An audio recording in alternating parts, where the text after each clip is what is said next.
The haunting of Elderwood Manor stood at the edge of the village, its once grand structure now crumbling and overtaken by ivy. For years, the locals whispered about the eerie happenings within its walls, but no one dared to venture inside. That is, until one stormy night when a curious young man named Thomas decided to uncover the truth. Thomas had always been fascinated by the supernatural, and the tales of Elderwood Manor intrigued him. Armed with a flashlight and a strong resolve, he approached the manor as lightning lit up the sky. The front door creaked open, and he stepped inside, his footsteps echoing through the empty halls. The interior was as decayed as the exterior, with peeling wallpaper and dust-covered furniture. Thomas made his way to the grand staircase, guided by the faintest whispers that seemed to float through the air. He ascended the stairs, each step protesting with a groan, and found himself in a long corridor lined with closed doors. As he walked down the corridor,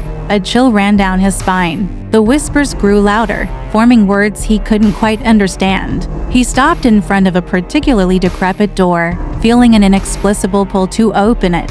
Gathering his courage, he turned the handle and pushed the door open. The room beyond was a child's bedroom, frozen in time. A small bed, toys scattered on the floor, and a dusty rocking chair by the window. But what caught Thomas's attention was the ghostly figure of a little girl, her translucent form illuminated by the moonlight streaming through the window. The girl turned to him, her eyes filled with sorrow. "Help me," she whispered, her voice like a breeze. "I can't find my way home." Thomas, though frightened, felt a wave of compassion. "How can I help you?" he asked softly. The girl pointed to a small, ornate box on the shelf.